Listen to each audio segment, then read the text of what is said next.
कवि एक मध्यम वर्गीय परिवार से है। कवि कोल्हापुर का था और कवि के परिवार में कवि की छोटी बहन और कवि के माता पिता रहते हैं। कवि के पिताजी एक सरकारी पोस्ट मास्टर की नौकरी करते थे।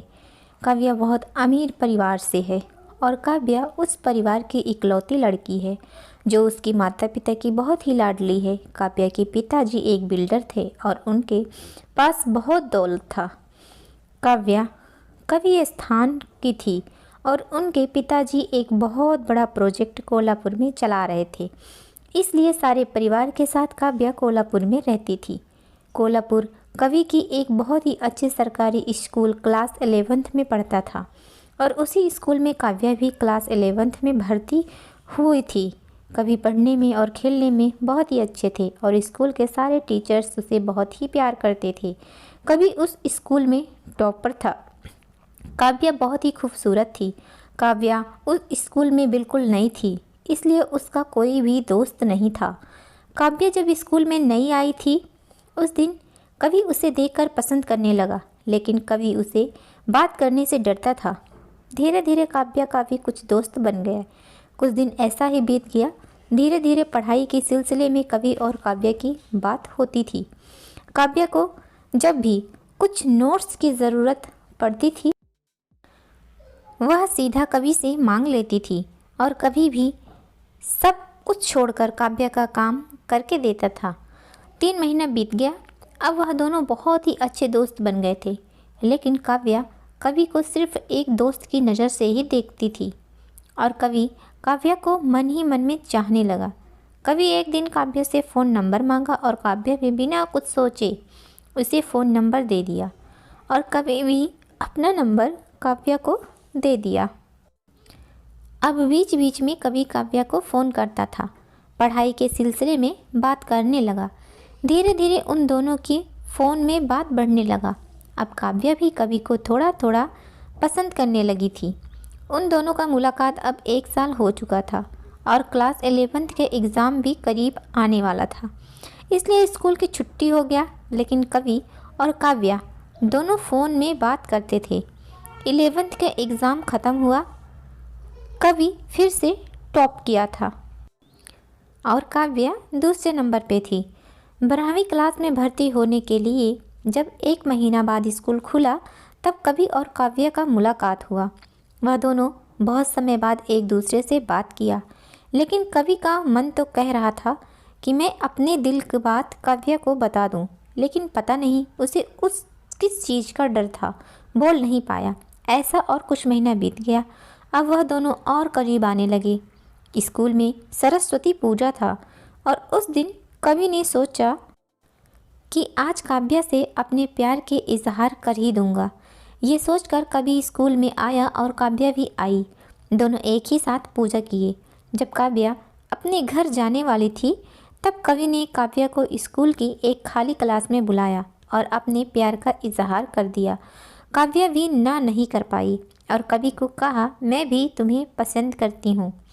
तब से उन दोनों की एक मधुर प्यार का रिश्ता बन गया। वह दोनों अब एक ही साथ स्कूल जाते थे और एक ही साथ स्कूल से घर आते थे। पार्क में घूमना फिरना, रेस्टोरेंट में कॉफ़ी पीना, व्हाट्सएप में चैट करना, व्हाट्सएप में वीडियो कॉल करना, अब ये दोनों का रोज़ का काम बन गया था। अब उन दोनों का प्यार इतना गहरा हो गया कि बिना बात किए उसे चैन नहीं आता था। वह दोनों हर बात एक दूसरे से शेयर करता था। कवि और काव्या एक दूसरे को बेपनाह मोहब्बत करने लगा था। एक दिन काव्या के पापा के कर्मचारी ने पार्क में एक साथ देख लिया और वह काव्या के पापा को जाकर सब कुछ बता दिया। ये बात सुनने के बाद काव्या के पापा बहुत ही नाराज़ हुए। जब काव्या स्कूल से घर लौटी तब काव्या को बुलाकर पूछा कि वह लड़का कौन है। काव्या हैरान होकर पूछी, पापा कौन लड़का? काव्या के पापा ने कहा, मुझे सब पता है, बताओ वह कौन था? तब काव्या ने कहा, वह कवि था और वह मेरे साथ ही पढ़ता है। तब पापा ने पूछा, वह कैसा है और उसके पापा क्या करते हैं? तब काव्या ने कहा, वह पढ़ाई में स्कूल में टॉप है और उसके पिताजी एक सरकारी पोस्ट मास्टर की नौकरी करता है। तब काव्या की पिताजी ने काव्या को सिर्फ एक ही बात कहा कि तुम उस लड़का से अब से कोई भी रिश्ता नहीं रखोगी और ये मेरा आखिरी फैसला है। काव्या ने कहा, पापा मैं उससे बहुत ही प्यार करती हूँ और उसके बिना मैं नहीं रह सकती। लेकिन उसके पापा उसकी एक भी बात नहीं सुनी और वहाँ से चले गए। काव्या ने रोते रोते अपने कमरे में चली गई। काव्या बहुत रो रही थी। तब उसकी माँ आई और काव्या को समझाने लगी और कही, चिंता मत करो, सब ठीक हो जाएगा। काव्या की माँ काव्या के साथ थी और काव्या को उसकी माँ की बात सुनकर उसके मन में उम्मीद की किरण जलते हुए दिखाई दी। अब स्कूल में भी 12वीं क्लास का फाइनल एग्ज़ाम आने ही वाला था और कवि भी अपने फाइनल एग्ज़ाम की तैयारी में लगा हुआ था। लेकिन ये बात काव्या ने कवि को नहीं बताई थी और काव्या कवि से अब थोड़ा कम बात करने लगी। जब कवि ने पूछा, क्या हुआ, मुझसे दूर दूर क्यों हो रही हो, तब काव्या ने कहा, सामने हमारा फाइनल एग्ज़ाम है, आप सिर्फ पढ़ने में ध्यान दो। कवि ने भी सोचा काव्या की बात ठीक ही।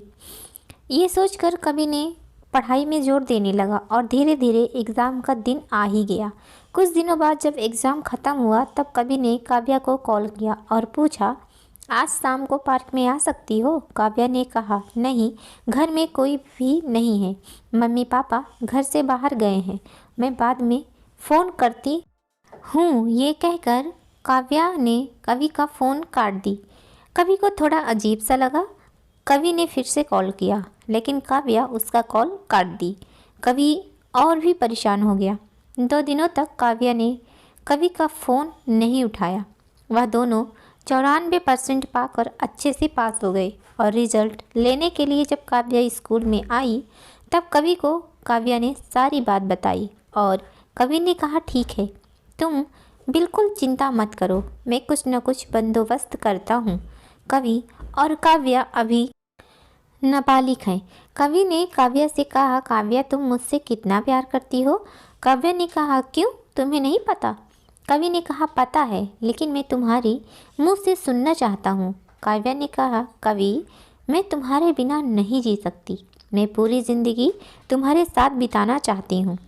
तब कवि ने कहा, मेरे लिए 4 सालों तक इंतज़ार कर सकती हो। काव्या ने कहा, मैं तुम्हारे लिए पूरी ज़िंदगी इंतज़ार कर सकती हूँ। कवि ने कहा, काव्या मैं इंजीनियरिंग पास करने के बाद तुमसे शादी कर लूँगा। ये कहने के बाद वह दोनों अपने अपने घर वापस चले गए। अब वह दोनों को सिर्फ फ़ोन पे ही बात होता था। ऐसे करते करते 4 साल गुजर गया। 4 सालों बाद कवि और काव्या एक दूसरे से मिलने जा रहे थे, वही रेस्टोरेंट में जहाँ 4 साल पहले कवि और काव्या कॉफ़ी पीने जाया करते थे। दोनों बहुत ही खुश थे। जब दोनों उस रेस्टोरेंट में गए, थोड़ी देर बाद काव्या के पापा अचानक वहां पहुंच गए और कवि का अपमान करके काव्या को अपने साथ घर लेकर आए। काव्या बहुत ही रो रही थी, लेकिन उसके पापा ने कहा, हमारे सामने उसकी क्या हैसियत है जो मेरी परिवार से रिश्ता जोड़ना चाहता है। मैं ये रिश्ता कभी भी स्वीकार नहीं करूँगा और मैं तुम्हारे लिए एक बहुत ही ऊंचे ख़ानदान घरों में शादी का रिश्ता तय करने वाला हूँ और जल्द ही तुम्हारी शादी करवा दूँगा। काव्या ने रोते हुए अपने कमरे में जाकर कवि को सारी बात बताई और वह दोनों ने भागकर शादी करने का प्लान बनाया। काव्या ने अपनी माँ को कहकर कवि के साथ घर से भागकर शादी कर ली। जब ये बात काव्या के पापा को पता चला तब बहुत ही गुस्से से काव्या की माँ को कहा, मेरी बेटी अब से मर गई है और तुम भी ये बात मान लो। काव्या की माँ ने काव्या को फ़ोन करके सब बताया। ये बात सुनकर काव्या को बहुत ही दुख पहुँचा और कुछ दिनों बाद ही कवि को एक बहुत बड़ा कंपनी से मैनेजर की नौकरी लग गया और कुछ ही महीनों के बाद काव्या के पापा ने भी काव्या को और कवि को अपना लिया। अब काव्या और कवि अपने जीवन में बहुत ही खुश हैं। स्कूल के जीवन बहुत ही खूबसूरत होता है। स्कूल के वक्त बहुत सारे नए नए दोस्तों से मिलना, हंसी मजाक करना, पढ़ाई करना बहुत ही अच्छा लगता है। लेकिन हमें विश्वास है कि कवि और काव्या के जैसा जो सच्चा बेपनाह मोहब्बत करता है उसका प्यार हमेशा कामयाब होता है। और वह अपने प्यार को पाकर बहुत ही खुश होता है। दोस्तों, आपको यह कहानी कैसे लगी? अपनी राय कमेंट बॉक्स में ज़रूर बताइएगा। पूरी कहानी सुनने के लिए आप सभी का दिल से धन्यवाद।